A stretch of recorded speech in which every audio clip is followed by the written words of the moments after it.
Muy buenas tardes para todos. Bienvenidos nuevamente a un capítulo más de Inverse de parte de GYC Paraguay. Bueno, ahora estamos todos juntos para repasar la escuela sabática. Vamos a repasar la lección número 5 que habla acerca del perdón. Pero esta vez nosotros tenemos invitados especiales, ¿sí? Le tenemos al vicepresidente, ¿sí? De GYC Chile. Bueno, muy bienvenido, Jean. Gracias por poder aceptar esta invitación. Y también le tenemos a Katy, ¿sí? Que es nuestra presidenta de GYC Paraguay. Ella actualmente está estudiando como en la Escuela Internacional de Madison. Así que bueno, ya dimos la bienvenida a nuestros invitados y bueno, queremos empezar en esta lección de la escuela sabática. Bueno, primeramente, sabemos que esta lección habla acerca del perdón, entonces queríamos empezar con el versículo de memoria que está en Lucas 4, 27 al 31. Dice, y si alguna persona del pueblo pecare por yerro, haciendo algo contra alguno de los mandamientos de Jehová, en cosas que no se han de hacer y delinquiere, luego que conociere su pecado que cometió, traerá por su ofrenda una cabra sin defecto por su pecado que cometió, y pondrá su mano sobre la cabeza de la ofrenda y de la expiación, y la degollará en el lugar del holocausto. Luego con su dedo el sacerdote tomará de la sangre y la pondrá sobre los cuernos del altar del holocausto, y derramará el resto de la sangre al pie del altar, y le quitará toda su grosura, de la manera que fue quitada la grosura del sacrificio de paz. Y el sacerdote la hará arder sobre el altar en olor grato a Jehová. Así hará el sacerdote expiación por él y será perdonado. Bueno, entonces, para seguir, les quería preguntar a nuestros oyentes de que, cuáles son las características principales, ¿no? Acerca de la ofrenda que habla acá en Levítico 4, del versículo de memoria. ¿Empiezas tú, Katy? Ok, puedo ir ya. Muy bien. Esta ofrenda que aparece en Levítico 4, la primera característica que quiero mencionar es que ella no era opcional, sino que era obligatoria, ¿no? Y creo que Dios ha creado esta ofrenda para que nosotros podamos entender mejor cuál es el valor que Él atribuye al perdón, ¿sí? Y este sacrificio era más importante que todos los otros que todos los otros sacrificios, ¿no?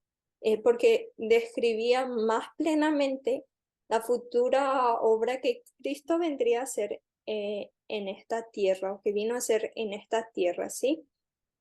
Entonces, era un proceso así sencillo, pero intenso, ¿no? Porque eh, el pecador tenía que llevar ya sea un macho cabrío, un cordero, y tenía que colocar la mano encima de la cabeza y lo tenía que degollar, y el sacerdote completaba el otro proceso para que su pecado fuesen transferidos, ¿no?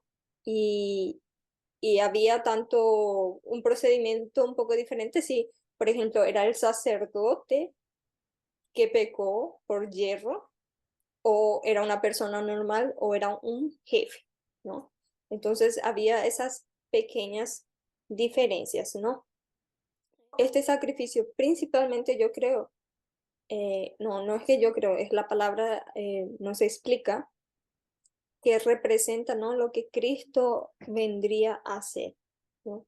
Y algo también interesante es que esta ofrenda solamente cubría como los pecados involuntarios.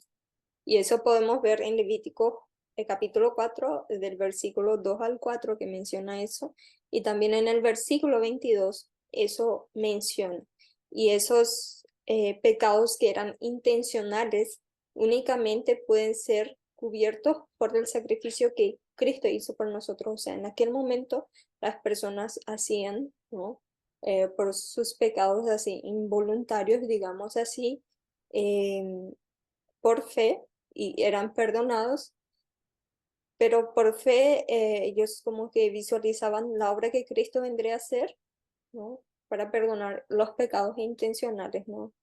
Queriendo o no, este sacrificio representaba lo que Cristo viene a hacer por nosotros en la tierra, que es pagar, ¿no? El precio del pecado. Sabemos que en Romanos nos dice, ¿no? Que el precio del pecado era la muerte. Y entonces Cristo nos sustituyó y por ende nos ofrece el perdón y la salvación. Exactamente. Y por ejemplo, eso, justamente lo que estabas mencionando, ¿no? En ese momento yo creo que las personas en ese tiempo eran mucho más conscientes al momento de pecar, justamente porque tenían que hacer todo ese sacrificio de llevar a un macho cabrío, degollarlo, y eran mucho más conscientes, ¿no? Al ver la sangre derramada y todo lo que implicaba el pecado en la vida de las personas, ¿no? Ahora, por ejemplo, nosotros sabemos que por el sacrificio que Jesús hizo por nosotros en la cruz, nosotros por medio de una oración y con un corazón arrepentido, nosotros podemos pedir perdón al Señor, ¿no? Pero yo creo, y justamente como habla Elena Aguay, que nosotros cada día tenemos que ir en recordar las últimas escenas, ¿no? Como dice, del sacrificio que Jesús hizo acá por nosotros, justamente para poder llegar a ser conscientes y aceptar esa gracia que Jesús tiene hacia nosotros, ¿no? Y te quería preguntar, Jean, también, ¿qué pensás acerca de justamente las características de la ofrenda que habla acá en Levítico 4? Sí, voy a complementar un poquito de lo que habló Katy, ¿ya? Acá en Levítico 4 se hablan de 4 tipos de sacrificios. El primero era por si pecaba el sacerdote. El segundo era por si pecaba el pueblo completo. Luego si pecaba un príncipe y luego si pecaba una persona común y corriente del pueblo. Ahora, cada forma de cómo se trataba era distinto. Si era el sacerdote o era el pueblo completo, lo que se sacrificaba, lo que el Señor pedía era un becerro, ¿ya? Y si pecaba el príncipe o una persona, en este caso era un macho cabrío, y aquí podría ser una cabra o una cordera.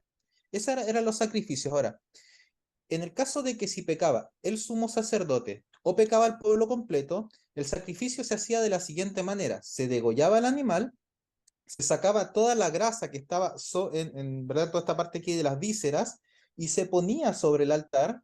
La sangre se llevaba al interior del santuario, se ponía en los cuernos que estaba ahí. Recordemos que había muebles, estaba dentro del santuario, estaba el altar del incienso, estaba la mesa de los panes y al otro lado estaba el candelabro, ¿ya? En este caso, en el altar del incienso se untaba la sangre del becerro y también el sacerdote debía asperjar la sangre enfrente del velo. Ese era el tratamiento que se hacía si pecaba o el sumo sacerdote o pecaba el pueblo, ¿ya? Ahora, en el caso de que, bueno, no lo dice acá, pero después en Levíticos capítulo 6, allí se explaya un poquito más en cuanto a qué pasaba si pecaba un príncipe o pecaba el sumo, o sea, o una persona común.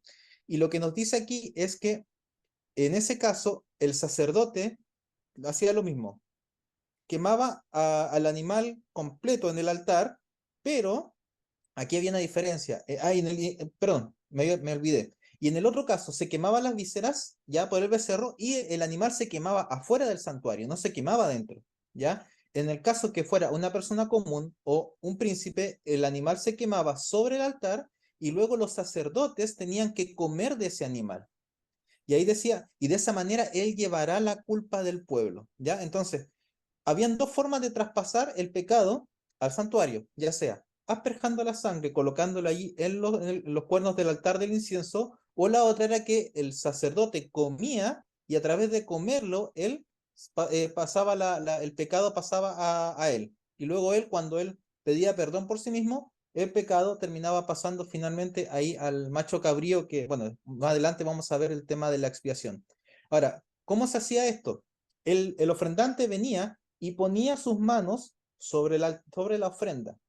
De hecho, la palabra que uno ahí que dice poner la mano, literalmente dice apoyarse. Ellos ponían su peso sobre esta ofrenda y lo que yo quería decir es que, al igual que como nosotros cuando pecamos, no tenemos un sustento sobre el cual estar. De hecho, todo esto lo que constantemente estaba diciendo era, la paga del pecado es la muerte, la paga del pecado es la muerte. Era un mensaje continuo. Tú pecas, mereces la muerte, tú pecas, mereces la muerte, tú pecas, y era algo que todos los días tenían que verlo los israelitas, que se tenía que quedar aquí. Lamentablemente era un pueblo duro de cerviz que le costó mucho que esto lo pudieran entender, pero lo que quería el Señor era esto, la paga del pecado es la muerte. Ellos se apoyaban sobre el animal y ahí confesaban sus pecados que ellos habían cometido, era transferido a este animal y ahí este animal que era inocente, representando a nuestro Señor Jesucristo, moría en su lugar y luego era traspasado, ¿verdad? Esa sangre o a través de él comerlo al santuario. Y eso representa lo que Jesús hizo en favor nuestro. Jesús tomó todos nuestros pecados, ¿verdad? Y ahora nuestros pecados, ¿dónde están siendo, dónde contaminan? Porque esta sangre decía la lección que contaminaba el santuario terrenal, pero ahora nuestros pecados contaminan el santuario celestial. Y cada vez que nosotros nos arrepentimos, van quedando ahí esos libros, pero al arrepentirnos, ahora hay un cambio de libro, donde está escrito nuestra culpa, ahora Cristo con su sangre borra esa culpa y el pecado que yo cometí, ya Núñez hizo esto, ahora Cristo es condenado por haber cometido esto. Y donde estaba ahora mi libro, ese pecado borrado, y ahora Cristo pone su vida encima de la mía, y ahora cuando se lee mi vida, se lee la vida de Cristo. Y eso me da derecho para entrar al reino de los cielos. Así que es algo maravilloso. Entender esto nos explica, nos muestra más claramente cómo se lleva el plan de salvación. Amén, amén. Es así mismo, ¿no? Es por eso que todos los días tenemos que ir y aceptar este gran sacrificio que Jesús hizo por nosotros y cómo nos revela en Levítico 4, ¿no? Todas estas características que estuviste explicando, Jean, acerca justamente del plan de salvación, ¿no? Que esto ya fue premeditado, justamente este plan de salvación ya se hizo antes que nosotros viniéramos al mundo, ¿no? Antes que inclusive el pueblo de Dios o Adán y Eva pecaran, ya Jesús ya estaba como sacrificio y ya se ofreció justamente delante de nosotros, ¿no? Y te pregunto, ¿cuál piensan que puede llegar qué efecto llega a tener el pecado o la culpa en nuestras vidas? Muy bien. Primeramente es importante entender que Dios quiere que nosotros seamos conscientes de nuestra culpa y eso vemos en el versículo 14 del capítulo 4 de Levíticos, que dice, luego que llegue a ser conocido el pecado que cometieron, la congregación ofrecerá un becerro por expiación y lo traerán delante del tabernáculo de reunión. Entonces hay otros versículos también que mencionan, ¿sí? En el mismo capítulo, entonces vemos que Dios quiere que nosotros seamos conscientes de nuestra culpa. Esto, primeramente, debe generar en nosotros arrepentimiento, ¿no? Pero también es importante entender que como seres humanos eh, puede generar una esclavitud ese efecto de culpa en nosotros. Esclavitud del pecado, ¿no? La vergüenza y la culpa que tenemos por el pecado. Y obviamente esa culpa, esa vergüenza que tenemos, únicamente Cristo puede libertarnos, ¿no? Porque nosotros por nosotros mismos no vamos a lograr hacer eso. Entonces es importante entender la función que Cristo cumple en nosotros. Y bueno, muchas veces, eh, a veces se piensa que recurrir a psicólogos y demás va a resolver ese problema de libertarnos de ese efecto de culpa, ¿sí?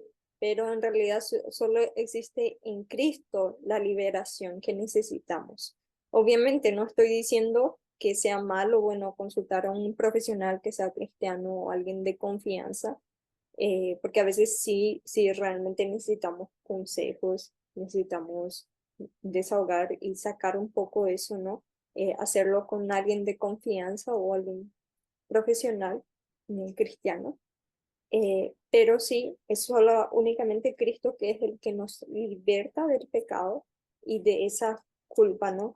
Y si nos vamos a Miqueas, vamos a Miqueas 7:19, ¿no? Ahí vemos que el Señor nos dice, Él volverá a tener misericordia de nosotros, sepultará nuestras iniquidades y echará en lo profundo del mar todos nuestros pecados.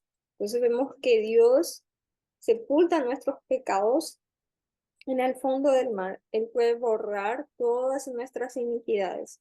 Entonces, confiar en las promesas de Dios, ¿no? Así como vemos, ¿no? En el Éxodo, eh, que ahí están los mandamientos, los 10 mandamientos, ¿no? Sabemos por la ley, nosotros conocemos lo que es el pecado.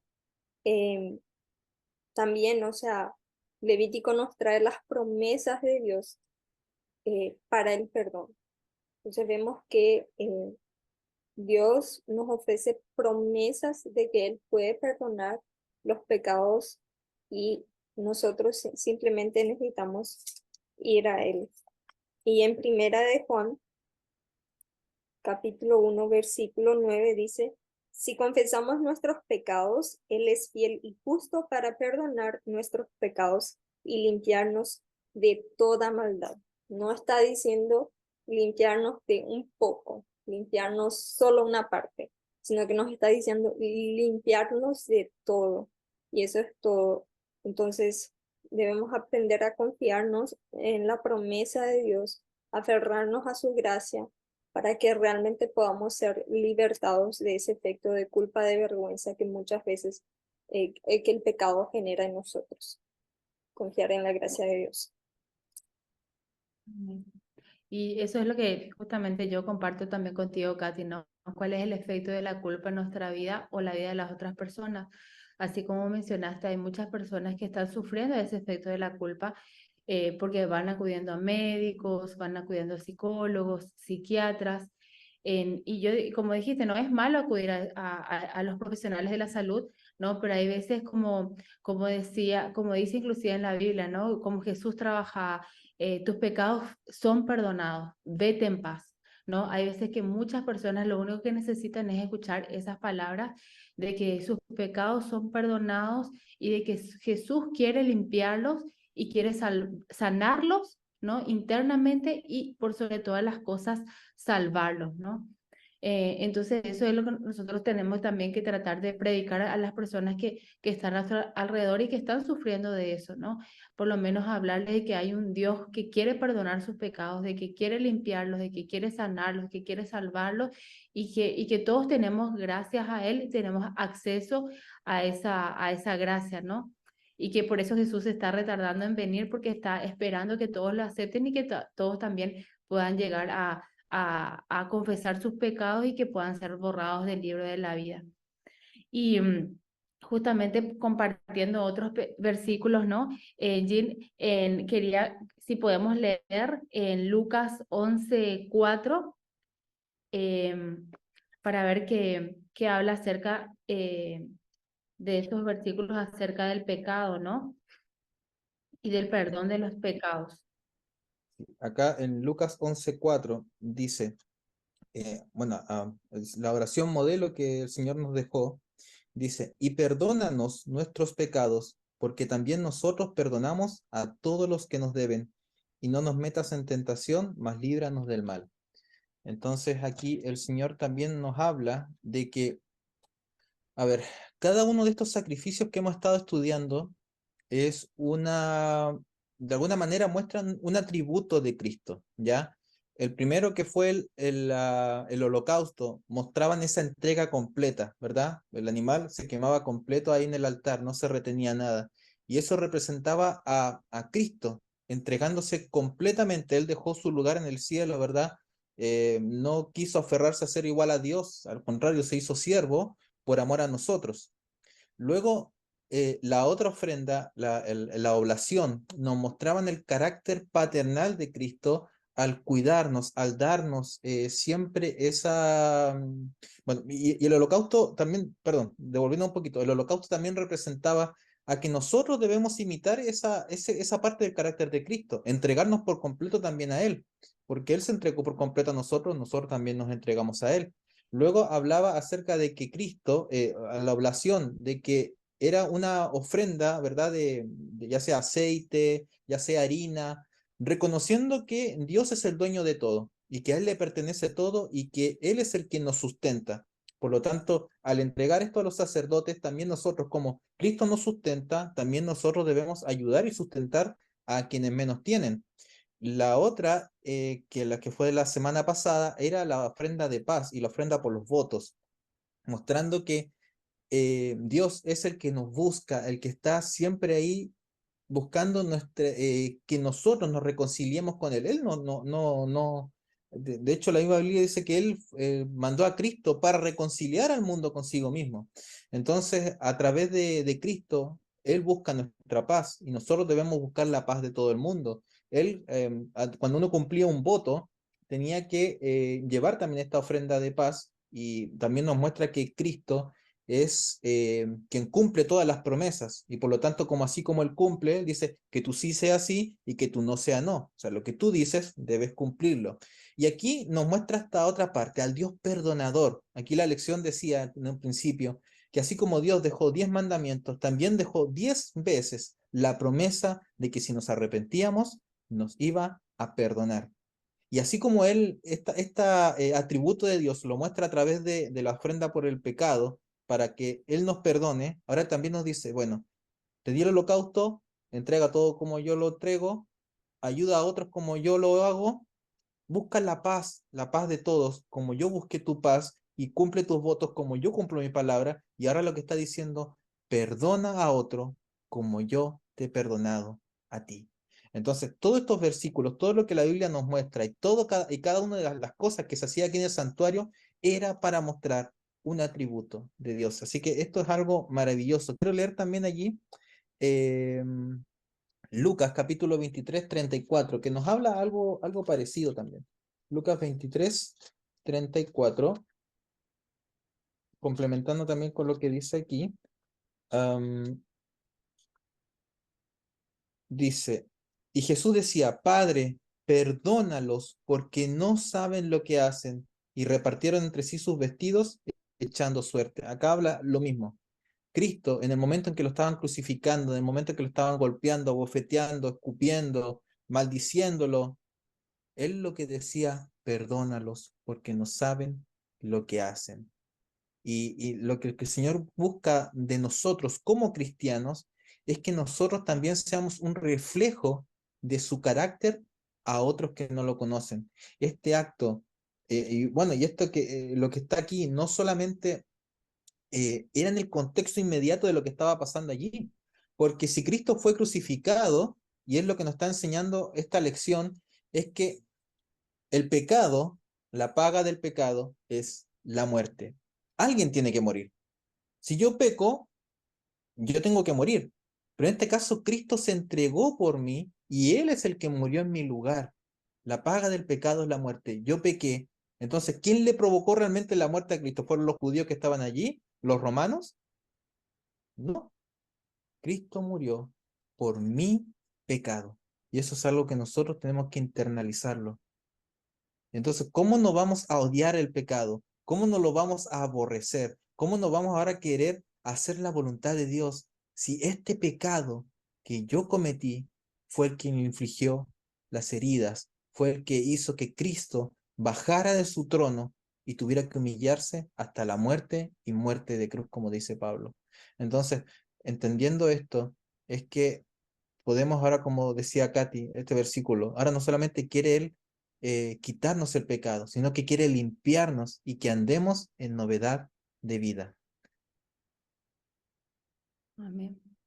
Y entonces el perdón que puede llegar a cambiar en nuestra vida en particular y también no solamente eso, sino como cómo nos lleguemos a relacionar con los demás. Bueno, el pecado destruye. Y no solamente nos destruye en el sentido de que nos va a costar la vida eterna. El pecado en sí, cuando uno lo comete, destruye relaciones. ¿quién de nosotros o hemos engañado a alguien, o nos han engañado, o, o hemos hecho quizás robar, cualquier cosa que hemos hecho, destruye una relación? Eso es evidente cuando uno, por ejemplo, uno le cuenta un secreto a alguien y de un momento a otro te das cuenta que esa persona que tú le contaste tu secreto viene y lo expone frente a otras personas más, o una persona que era de muy confianza tuya, en algún momento descubres que está hablando a espalda tuya cosas muy malas. Eso destruye la relación, crea una desconfianza que es muy, muy difícil sanar. ¿O qué pasa si uno tiene una esposa, un novio, y esa persona te engaña con otra persona? Destruye. Todo el pecado no solamente mata a nivel de matar físicamente, mata muchas otras cosas, destruye muchas otras cosas. En nuestra iglesia constantemente estamos con muchas personas, distintos caracteres, distintas personalidades, y eso muchas veces crea a veces roces, ¿verdad? Que van haciendo contra nuestros propios hermanos. Y aquí el Señor, ahí en Lucas capítulo 17, de hecho los discípulos le preguntan, Señor, ¿cuántas veces debemos perdonar a nuestro hermano? Y él le dice 70 veces 7. La verdad es que no estaba diciendo él, bueno, vayan contando hasta que lleguen a los 490. Lo que estaba diciendo es que si tu hermano viene, peca contra ti y te dice perdónalo, entonces el Señor dice, perdónalo. Y no lo está hablando en un sentido de yo te sugiero, sino que la voz es una voz autoritativa. Perdónalo. Es un mandato del Señor perdonarlo. Y me llama la atención lo que le responden los discípulos. Señor, aumentanos la fe. Porque perdonar tantas veces a alguien no es algo que es natural en el ser humano. Al contrario, nosotros ojalá ya no lo quiero ver nunca más y eliminar a esta persona. Pero el Señor dice, perdónalo. Aumentanos la fe, Señor. Y él dice, si tuvieras fe como un granito de mostaza, le dirías a este monte, plántate en el mar, y él lo haría. Y Jesús le cuenta una parábola para, para poder, eh, para poder de alguna manera hacerle entender esto. Y le dice, mire, ¿quién de ustedes tiene un siervo? Un siervo era un esclavo, que está todo el día allí transpirando, llevando ese yugo pesado para poder arar, o está trabajando en diferentes cosas, y después del día, ¿qué es lo único que quiere llegar a hacer ese esclavo que estuvo trabajando tan duro? Llegar a descansar, bañarse, comer y acostarse. Pero dice, el amo viene y le dice, no le dice, dice Jesús, anda a acostarte, come y descansa. No, dice, anda a bañarte, prepara mi comida, sírveme, y una vez que me haya servido, ahora recién anda a preparar tu comida y recién ahí come tú. Entonces el Señor le está diciendo, ¿quién tiene, así como el siervo no tenía ninguna gana, ningún deseo de poder hacer eso que el amo lo estaba mandando, pero tenía que cumplirlo, porque era su Señor? Así ustedes mismos, yo creo que no tienen ningún deseo de perdonar a aquella persona que le hizo el mal, pero yo soy su Señor y yo lo estoy ordenando. Y así como ese esclavo que no quiso, que en su deseo no lo quería hacer, pero lo hizo, ustedes también háganlo. Y cuando lo hagan, dice, solamente digan, siervo inútiles somos, porque solo hicimos lo que teníamos que hacer. El Señor dice a la hermana White que cuando Él pide algo, Él también nos da la habilidad o la habilitación para hacer lo que pidió. Si el Señor nos pide que perdonemos, Él va a sanar el corazón. Lo demás, déjaselo al Señor. Tu deber es ¿qué cosa? Perdonarlo, sanar, y Él sanará tu corazón, Él sanará tu herida y Él sanará esa relación que se rompió. Porque ¿cómo vamos a estar toda la eternidad con personas con quien tuvimos una relación que se rompió? No se puede. El Señor debe hacer que esa relación vuelva a estar allí. Si Él te pide y dice, perdóname, tu deber es perdonarlo. No tengo deseo, Señor, ayúdame, auméntame la fe. El Señor te va a aumentar la fe y hará que ese monte gigante que estaba ahí, que no se quería mover, se traslade al mar. Gracias, Jim. Y realmente es así, ¿no? Justamente Dios nos pide que nosotros perdonemos y muchas veces es muy difícil, ¿no? Cuando una persona nos hiere, nos lastima, nos habla mal, como dice, habla mal de nosotros y la relación se va rompiendo, pero nosotros como cristianos tenemos que justamente aceptar ese perdón y también aprender a pedir perdón a aquellas personas que hemos fallado, hemos ofendido, ¿no? Y bueno, antes del cierre, les quería preguntar, ¿qué aprendieron de una forma práctica acerca de esta lección? ¿Qué quieren dejar a estos jóvenes bueno, que van a estar escuchando este repaso de la escuela sabática? Algo práctico, algo que les pasó cuando estaban leyendo la lección, algo que Dios les impactó en ese momento. Bueno, yo quisiera compartir un poco de lo que aprendí de forma personal y así vi de forma más clara lo que es la justificación por la fe. Nosotros somos salvos por gracia, ¿no? O sea, viendo primeramente el sacrificio, la ofrenda que fue hecho por el pecado, ¿no? Que necesitaba, ya sea un becerro, una cabra, un toro, al morir por el pecado de la persona en ese momento. Y yo me puse a imaginar, ¿no? Tener que cuidar de un pequeño animal para que después tú mismo tengas que matarlo. Y a veces parece así bien profundo y ahí me puse a pensar, o sea, un ser perfecto que es Cristo, eh, dejó su trono, su gloria de allá del cielo y vino acá en la tierra para vivir como nosotros, pasar por tentaciones como nosotros y cumplir la misión para poder pagar el precio del pecado por nosotros y por el medio del cual nosotros podemos ser salvos aceptando esa gracia, ¿no? Y veo que, o sea, la salvación que nosotros tenemos es totalmente por Cristo. Totalmente por Cristo, nosotros no tenemos mérito alguno y, y simplemente alabo al Señor por eso, ¿no? Porque yo mirándome a mí no merezco esa salvación, o sea, realmente yo merecía la muerte, esa es la paga del pecado, pero hay alguien que pagó el precio por mí y Él nos promete el perdón, Él nos promete a ayudarnos. Así que mi mensaje para los jóvenes es, entrega tu vida a Dios. Si tienes que pedir perdón a alguien, pide perdón. La vida es muy corta.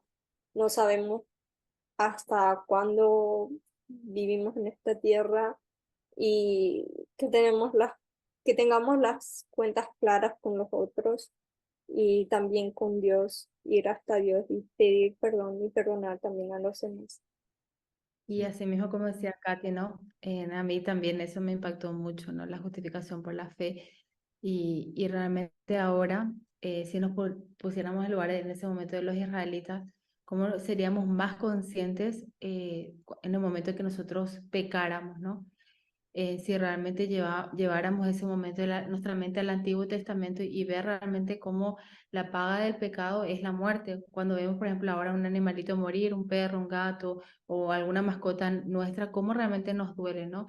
Y como decimos, sabemos que, bueno, el pecado lleva a la muerte y ese sacrificio de Jesús, si lo tuviéramos todos los días en nuestra mente, las cosas serían distintas y sobre todo las cosas del trabajo también del Espíritu Santo que hace nuestras vidas justamente para llegar a obedecer los 10 mandamientos de Dios y la ley de Dios, ¿no? Porque la ley de Dios es amor y muchas veces sin darnos cuenta, nuestra tendencia al pecado nos lleva a fallarle a Dios y fallar también sus mandamientos y cuánto eso llega a romper el corazón de Dios, ¿no? Jean, ¿tú quieres compartir este último mensaje para aquellos jóvenes que están escuchando la lección? Sí, mira, aquí si bien esta sangre se ofrecía en favor del pecador, hoy tenemos una promesa más preciosa y una sangre más preciosa, que es la sangre de nuestro Señor Jesucristo. Hebreos capítulo 9, verso 13 y 14 dice: porque si la sangre de los toros y de los machos cabríos y las cenizas de la becerra rociada a los inmundos santifican para la purificación de la carne, cuánto más la sangre de Cristo, el cual mediante el Espíritu eterno se ofreció a sí mismo sin mancha a Dios, limpiará vuestras conciencias de obras muertas para que sirváis al Dios vivo. Y eso es algo maravilloso. Nosotros no somos limpiados con sangre de machos cabríos, ni de becerros, ni de la cordera, ni de esta cabra. Somos limpiados con la sangre de nuestro Señor Jesucristo. Y dice, y esta sangre, ¿cuánto más limpiará vuestras conciencias? Y eso es algo maravilloso, porque claro, la justificación por la fe es maravilloso lo que nos habla acá, el traspasar nuestros pecados a Cristo, que Él murió en nuestro lugar, Él vivió la vida que nosotros deberíamos haber vivido y murió la muerte que deberíamos haber muerto.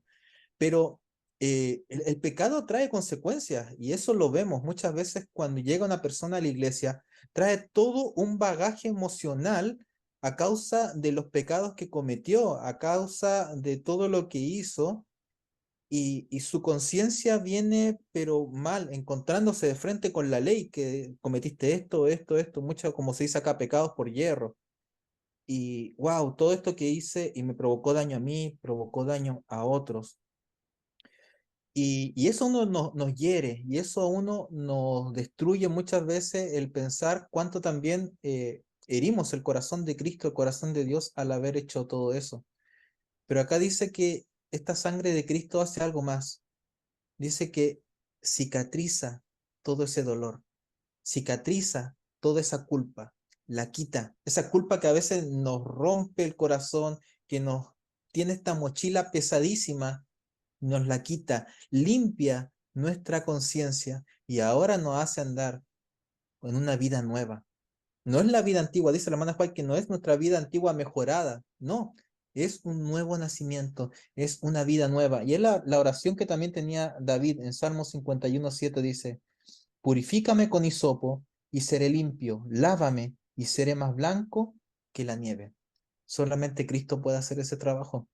Solamente Cristo puede llegar y limpiar nuestros registros de los pecados. Solamente Cristo puede quitar la culpa. Como decían ahí ustedes, los psicólogos pueden hacer mucho para ayudarnos, pero la culpa y las consecuencias y sanar al herido corazón, no hay nadie más sino la sangre de Cristo que puede purificarnos y limpiarnos y ayudarnos a andar en novedad de vida. Así que eso es algo maravilloso que decirle a los chicos, chicos, si han pasado por todos estos problemas y la culpa los está abrumando, vayan a Cristo.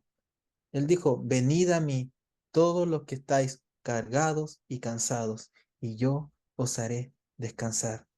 Lleven el yugo junto con Cristo. Mucha gente dice, es que tengo que llevar el yugo y piensan que él tiene que ponerse el yugo y avanzar y arrastrar eso. Los yugos eran de dos personas, eran de dos toros, no era de uno. Cuando Cristo te está diciendo, lleva mi yugo, lo que Cristo te está diciendo es, mira, aquí está mi yugo, acá tengo un espacio y ven y caminemos juntos. Y yo te voy a llevar en este nuevo camino. No tienes que avanzar el camino solo. Muchos piensan que tienen que ahora entrar en este camino y andar solo. No, Cristo te está dando una nueva oportunidad para que ahora camines con Él, cooperes con Él y que seas un compañero y un amigo de Cristo. Y Él no solamente lo quiere hacer aquí, Él te quiere como un compañero y un amigo por la eternidad. Y por eso está tan interesado en salvarte. Por eso quiere quitarte la culpa. Por eso quiere quitarte todo ese pecado. Te quiere por la eternidad. Y eso es algo que tienes que aprovecharlo. Aún está el tiempo de gracia abierto si es que no lo has hecho. Sigue a Cristo, entrégale tu vida, entrégale tus pecados y Él limpiará tu conciencia y hará una nueva vida en ti. Amén, amén. Muchas gracias, Jean y Katy. Lamentablemente se acabó el tiempo. pero realmente este repaso fue una gran bendición para todos nosotros también y creo también para todos los jóvenes que nos están escuchando en este momento. Así que bueno, le queremos invitar a que sigan estudiando su lección. Nos vemos en un siguiente programa de repaso inverse. Así que te invitamos que sigas estudiando en tu casa, compartir con otras personas justamente el mensaje que hayas aprendido. Hasta un nuevo capítulo de inverse. Bendiciones. Bendiciones. Chao, chao. Bendiciones.